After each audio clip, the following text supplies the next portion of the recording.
नमस्कार, मैं रवीश कुमार। आप सब इंतजार कर रहे थे कि अगला वीडियो कब आएगा। मैंने भी लगता है कुछ ज़्यादा ही आराम कर लिया। कोशिश करूंगा कि धीरे धीरे वीडियो के आने की रफ्तार बढ़ा सकूं और आपको लंबा इंतज़ार ना करना पड़े। लेकिन सबसे पहले आप सभी का आभार जताना चाहता हूं। आप सभी ने मेरे YouTube दिया है। बहुत बड़ी संख्या में लोग सब्सक्राइब करने आ गए। उम्मीद करता हूं कि यह सिलसिला बना रहेगा और मैं अच्छी टिप्पणियों के साथ आपके सामने हाजिर हो सकूंगा। ये शुरुआत है, बहुत सारे संसाधन जुटाने हैं, चीज़ों को सेट करना है, इनमें वक्त लगेगा, लेकिन फिर भी मैं कोशिश करूंगा कि सामयिक टिप्पणियां समय पर आती जाती रहें, आपके सामने पेश होती रहें। तो अब मैं शुरू करता हूं। तो हम सब हर दिन सड़ी हुई व्यवस्था में रहने का अभ्यास करते रहते हैं, उसी में जीने लग जाते हैं, पता नहीं चलता कि उसमें जी रहे हैं। हर दिन खबरों में देखते हैं कि दिल्ली और आसपास की हवा का प्रदूषण कितना बढ़ गया है, लेकिन सांस ले रहे हैं। उसे ठीक करने के नाम पर नेताओं का बकवास भी सुन रहे हैं। लगे कि कुछ काम कर रहे हैं हमारे नेता, इसलिए उनका आपस में मुलाकातों का सिलसिला जारी है, मिलना जुलना जारी है। मिडिल क्लास घरों के कमरों में 25 से 40 हजार तक के एयर प्यूरिफायर लगा दिए गए हैं। वैसे ही जैसे पानी गंदा हुआ, पीने के लायक ना रहा, तो लोगों ने घरों में हजारों रुपए के आरओ सिस्टम लगा दिए। लेकिन एयर प्यूरिफायर लगाने से, आरओ सिस्टम लगाने से पानी की समस्या और हवा की समस्या का समाधान नहीं हो जाता है। समस्याओं पर बात करते करते हम समस्याओं में ही जीने लग जाते हैं। जैसे दिल्ली से गुरुग्राम जाने वाले लोग हर दिन 2 से 3 घंटे ट्रैफिक जाम के लिए निकाल कर रखते हैं। उनकी दिन भर की जागरूकता जाम में फंसे रहने के काम आती है। जाम के अनुशासित सिपाही की तरह चुपचाप गाड़ी डगराते रहते हैं, बम्पर टू बम्पर। उनकी कारों में झांक कर देखिएगा जाम में होने की कितनी सहनशीलता आ गई है। आपको अंदाजा होगा कि जो लोग नोटबंदी में लाइन में लगे थे, अभी तक लाइन से बाहर नहीं आए हैं। कारों पर इल्जाम ना आ जाए कि इनकी वजह से शहर में सड़क और हवा खराब हो रही है, इसलिए हर कार के ऊपर पोल्यूशन सर्टिफिकेट लगा दिया गया है। मतलब यह कार प्रदूषण नहीं फैलाती है। पोल्यूशन सर्टिफिकेट का धंधा चल निकला है, मगर हवा साफ नहीं हुई। हर तरह से हवा खराब हो चुकी है।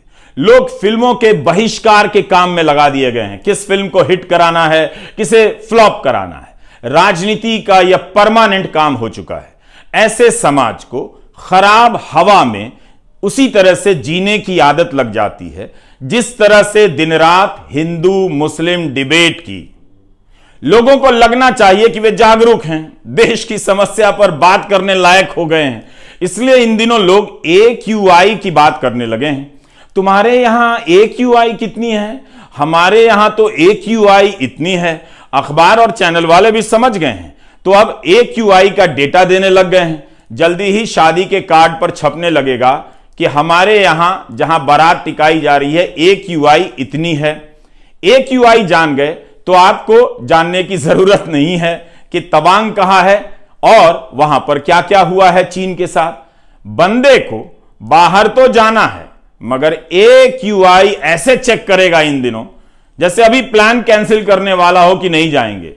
सरकारों को पता चल गया है कि जनता AQI की बात करने लगी है, तो कुछ चौराहों पर फव्वारे लगा दिए गए हैं, ऐसी मशीनें लगा दी गई, हवा की धुलाई हो रही है। इसे देखकर आप संतोष कर लेते हैं कि सरकार कुछ तो कर रही है। इन मशीनों का उद्घाटन होता है, उद्घाटन की तस्वीरों का प्रकाशन होता है। यह एक प्रमुख राजनीतिक कर्तव्य बन गया है। सभी को पता है कि राजनीति की हवा खराब हो चुकी है, लेकिन कहते हैं इसका विकल्प क्या है। विकल्प के नहीं होने पर गहरी सांस छोड़कर जहरीली हवा में सांस लेने लग जाते हैं। अपने अपने घर में एयर प्यूरिफायर लगा देने से लोकतंत्र की हवा या शहर की हवा साफ नहीं होती है। अपने आप को ठीक से समझिए। आप हर दिन जाम में रहने, सड़ी हवा में सांस लेने का अभ्यास करते जा रहे हैं। गलत हो रहा है, मगर उसी गलत में जीते जा रहे हैं। जिस शहर में लोगों को जाम में रहने का, सड़ी हवा में सांस लेने का, गलत को देखकर चुप रहने का अभ्यास हो, उस शहर में कौन इस बात पर सर पीट रहा है कि केंद्रीय विश्वविद्यालयों में शिक्षकों के हजारों पद खाली, तो पढ़ा कौन रहा है या सवाल पूछ भी कौन रहा है, इसकी भी कीमत आप दूसरे तरीके से चुका रहे हैं। कॉलेज में एडमिशन फीस देकर कोचिंग में जा रहे हैं, ठीक उसी तरह से जैसे हवा सांस लेने लायक नहीं है तो कमरे में एयर प्यूरिफायर लगवा रहे हैं।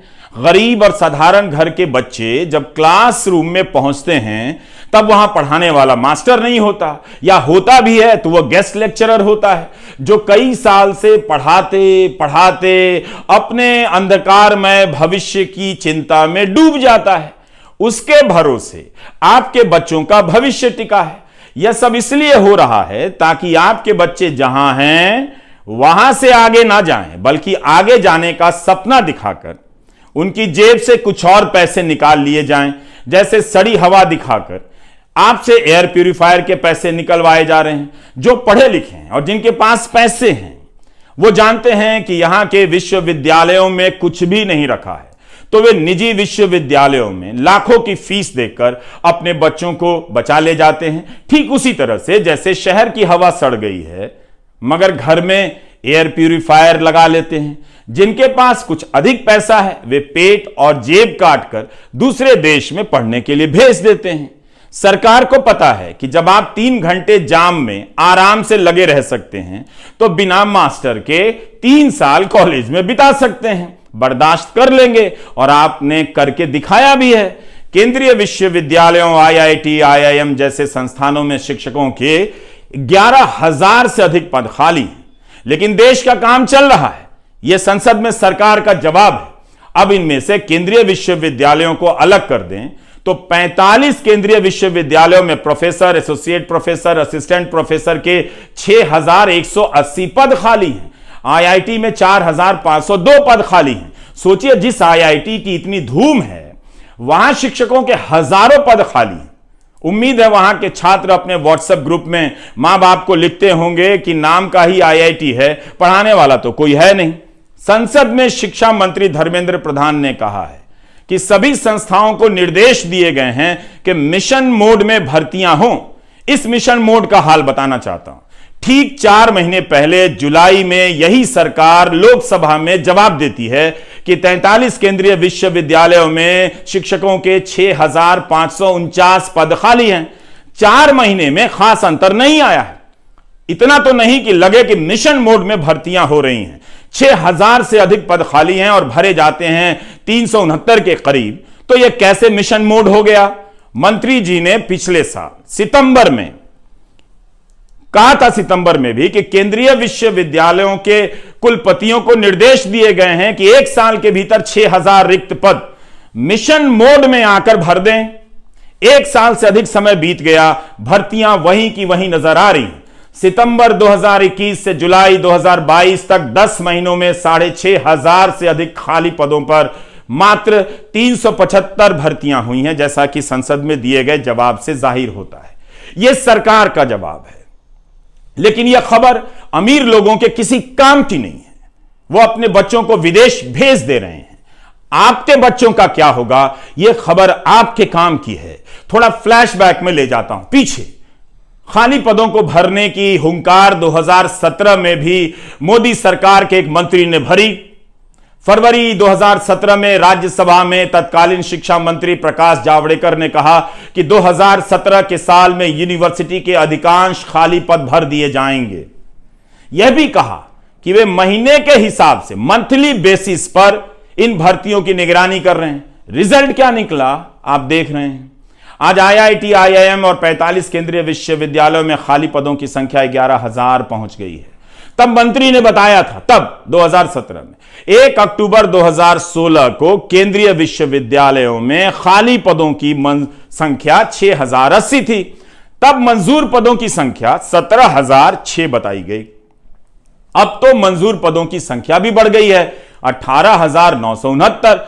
मगर खाली पदों के भरने में कोई बहुत बड़ा बदलाव नजर नहीं आता। उस साल जावड़ेकर ने कह दिया, पिछली सरकार के दौरान 6-7 साल भर्तियां नहीं हुई, इसलिए खाली पदों का बैकलॉग जमा हो गया है। मगर मोदी सरकार के 8 साल बीत जाने के बाद भी हाल वही नजर क्यों आता है? पिछले 5 साल का दोष गिना रहे थे क्या अब 8 साल का हिसाब देंगे? आपसे मांगा जाए, कौन मांगेगा? तो ये मिशन मोड में भर्ती, मंथली बेसिस पर निगरानी, इन सब के बाद केंद्रीय विश्वविद्यालयों की ये हालत है। मोदी सरकार के 8 साल गुजर गए, विश्वविद्यालयों में खाली पदों के कारण कितने साल तक, कितने हजार छात्रों को बिना शिक्षकों के पास होना पड़ा, या गेस्ट लेक्चरर से काम चलाकर यूनिवर्सिटी ने एक अच्छे प्रोफेसर के बनने की भी संभावना हमेशा हमेशा के लिए समाप्त कर दी। इस पर बहस कीजिए। जिले के कॉलेज में अपने मां बाप को लेकर जाइए, दिखाइए कि पढ़ाई के नाम पर वहां क्या होता है, क्यों आप पढ़ाई में आगे नहीं निकल पा रहे हैं, जबकि आप करना चाहते हैं, आगे निकलना चाहते हैं। आप पीछे रह जाएं, इसलिए इन मामलों में धीमी गति से चला जाता है, आश्वासन दिया जाता है, देते ही रह जाते हैं, भर्तियां नहीं होती हैं।